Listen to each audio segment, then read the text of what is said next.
Hello, kings and queens. Welcome back to Cat's World and Happy New Year. This is like the anniversary of my channel.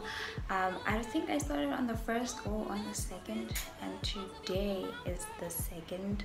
So we'll just call it an anniversary, like celebrate with me.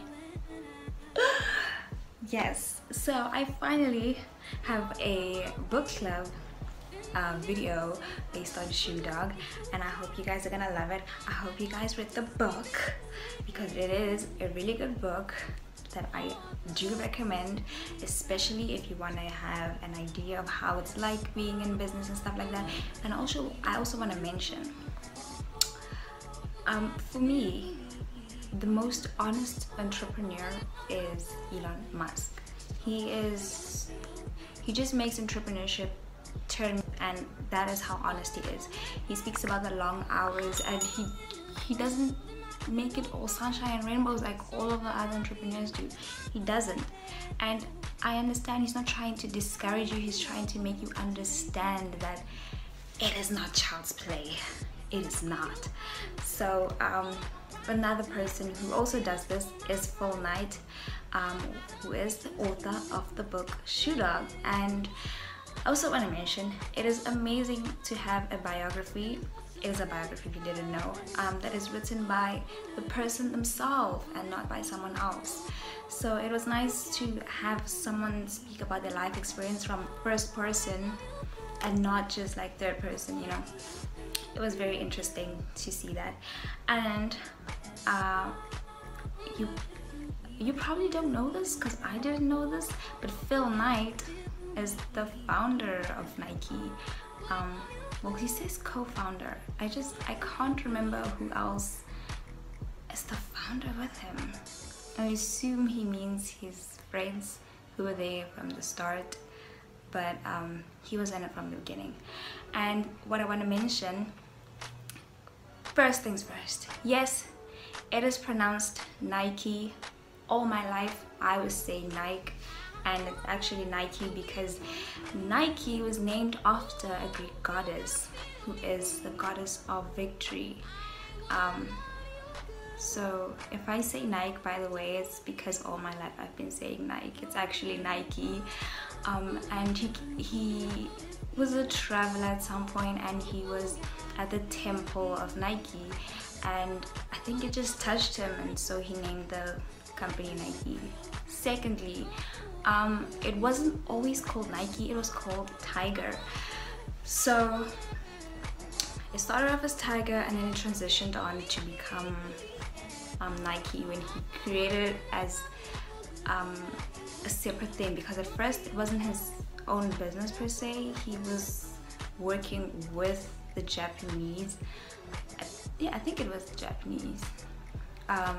He was working with the Japanese shoe manufacturer, and he was just the person selling those shoes in America. He was a distributor. He was not a founder of anything. And then he decided that he would be a founder and create his own company and not call it Tiger anymore. Yeah, so those are the things I just wanted to say. And now I'm gonna say some of the things that I learned from it. I have my trusty black book here that is here with all the notes that I hope will resonate with you if you've read the book. And I do hope, if you haven't read the book, I hope you do. I don't have a physical book here because I read it as a PDF, and I used to swear by PDFs, guys, because like you can read it at night, you can take it anywhere you want to go, no one will know what you're reading. It's private. I like PDFs, but it's just nicer to have a book, I guess. Sometimes it's just nicer. And that's why with the next book that I'm gonna tell you guys, the next video for this book club, I have the physical book.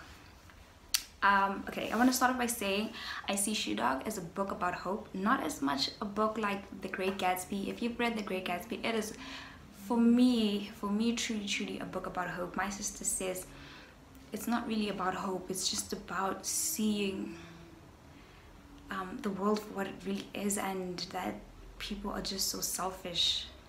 And I just refuse to believe that, because throughout the entire book it was just about hope and having hope the entire time. Even though things didn't work out, it's hope that Brooke Gatsby to where he is. Yeah, you guys should read that book. It's just kind of difficult to read, so maybe just watch the movie. It's really, really, really good.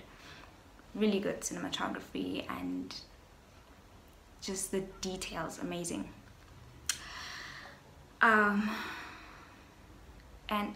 I also like that Shoe Dog just shows you what old-fashioned hard work can get you. Like it's nothing amazing where he just had an extraordinary opportunity. No, it's just like old-fashioned hard work, putting in the hours and everything.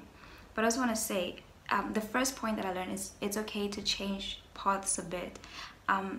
First, Phil was an athlete in high school, and that's where he met his high school coach. I think it was his high school coach or his university coach.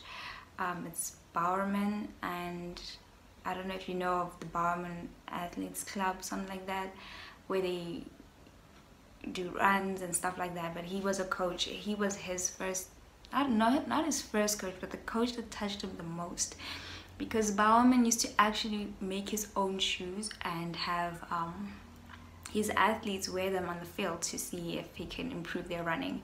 And eventually, yes, I remember now, that is the other founder. When you said co-founders, because the other founder is Bowerman. I remember Bowerman had 51% of Nike and Phil had 49%, because also Bowerman designed shoes for Nike.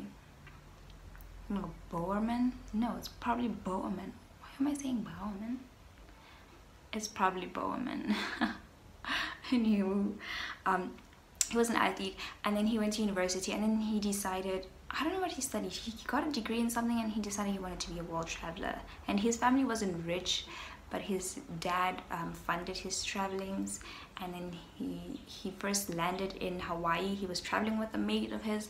They landed in Hawaii, and then they just got so involved in the vibe of Hawaii and just being chilled and relaxed, and they stayed there longer than they intended to be there, and they even got jobs in Hawaii. And then he was like, oh wait, I wanted to be a world traveler. I didn't want to move somewhere. I still want to go back to Oregon. He just wanted to, you know, travel the world. And then he sent his dad a letter, and he's like, I need some more money. And his dad gave him more money, guys, so he continued his traveling. He went all over the world. But the plan for his world travel was actually to land up in Japan to convince a shoe manufacturer to allow him to sell their shoes in America. And that's what he did. I also want to mention, oh my goodness, he speaks so highly of his athletes. Some of the most highly spoken athletes, like athletes that he speaks of, are like Kobe, Tiger Woods, LeBron James, Michael Jordan. You know, those are the people that created Nike and made it. They didn't create it, but they moved it to the next level. Those are top tier athletes in his eyes, and he believes it is fate that they had met. He was like, just look at this.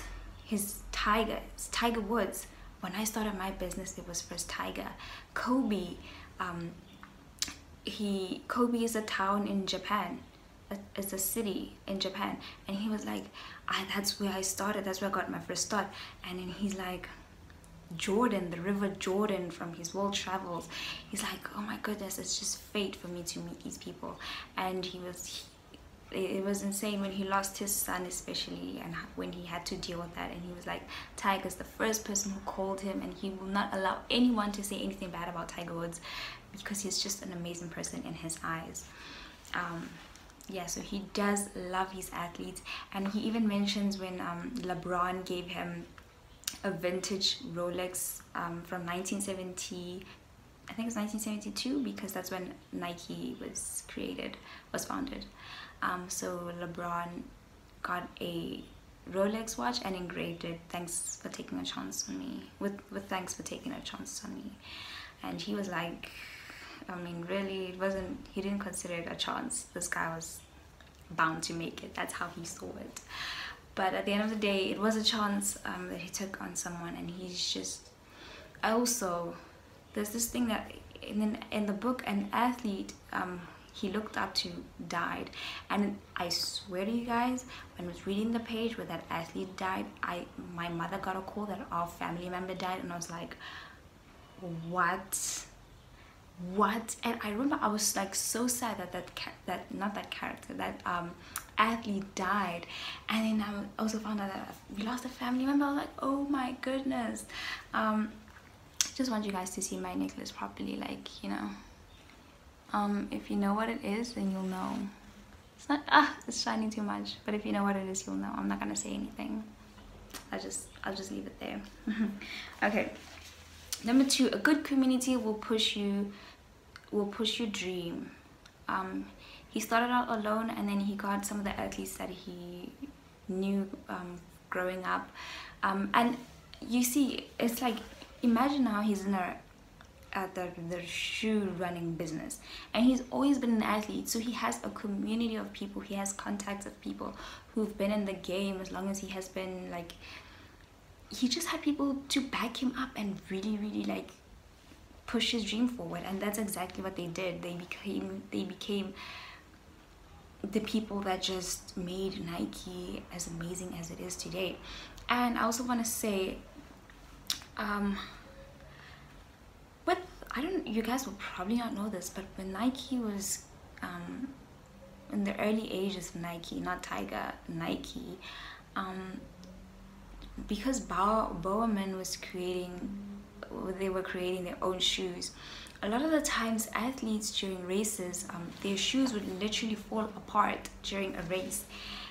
Even I think it happened at the Olympics as well, and it was like, oh my goodness. And he was like, he is just so amazed that the world handled that so nicely. They understood that they were a company trying to create something new, and with creating something new comes mistakes. And he was just so happy that the world gave him another chance to keep on trying, create amazing and better shoes, and now we know Nike as it is today. Also, to mention, Nike has been in an expose where they spoke about how the factories they have are just unethical, and it's child laborers and stuff like that. And then from then on, he just focused on creating ethical factories in China, and just making sure that the workers are being fairly paid.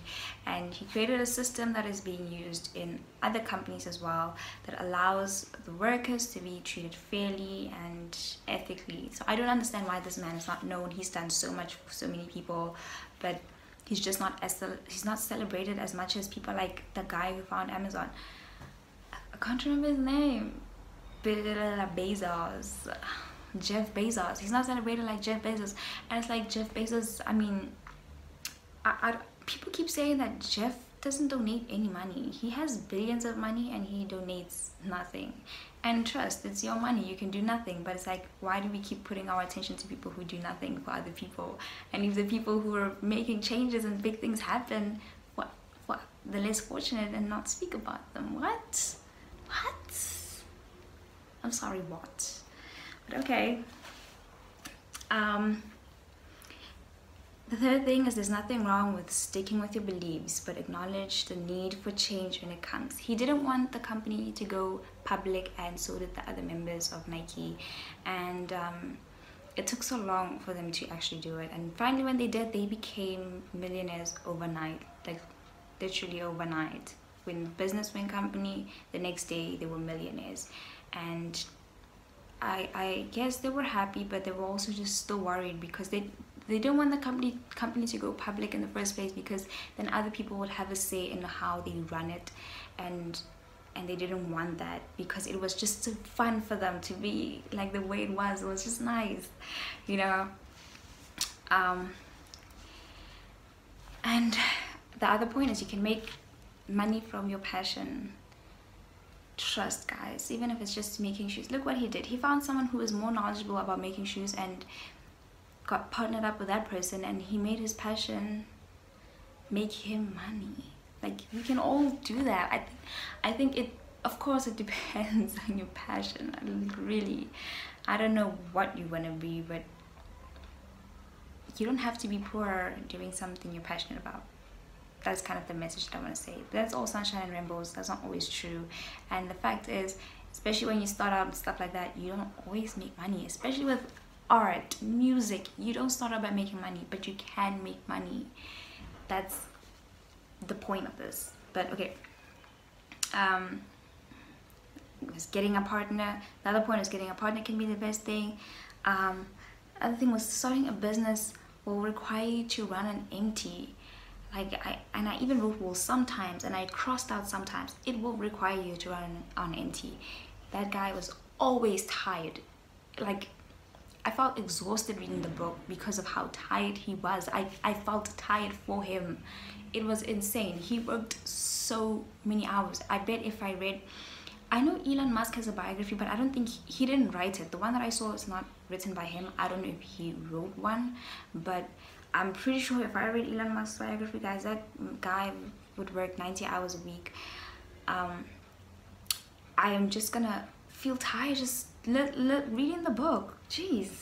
Okay, and then the last point is it really isn't fun in the start. You shouldn't be starting a business in the beginning just for fun, because it will not be fun. And if you're like me, I can honestly say, if I don't know, people who, there's this picture I like to post, and if you have me on Instagram, you see it, and it says you acquiesce to defeat before you even begin. And that picture, I love it so much because it speaks directly to me. If things get hard, I just start to quit. Like, I'm just like, okay, I tried my best. I convinced myself that, okay, you tried your best and it didn't work out, so maybe just move on. The universe is telling you to move on. But there are other things where I'm just like, no, my best isn't my best. I mean, I can do better. And then I do, and then I just do amazing at it. So just realize that when you especially start something new, it's not fun in the start. It never is most of the time. Just get that in your head and get over it, like, understand it. Okay, so anyway, those are the points for the book. We're running on 17 minutes now, so I just want to end this video really quickly. If you like the video, I hope you subscribe, and please send like the link to your friends so you can grow the community, so they can see that we are on the anniversary of this channel. I think for like 3 years I've been doing this thing, and I'm still not growing at the speed I want to because I'm not as committed as I should be. So I'm gonna create a content calendar so that I'm on track with things now. Follow me on Instagram, by the way. You'll probably like my content. I'm curating that shit, like, I'm doing it, guys. Okay, so thank you for watching so much. Watch my next video when it comes out. I don't know what it will be about. Oh, the next book we'll be reading is Money Master the Game. It's a huge book, so get started right now. Goodbye.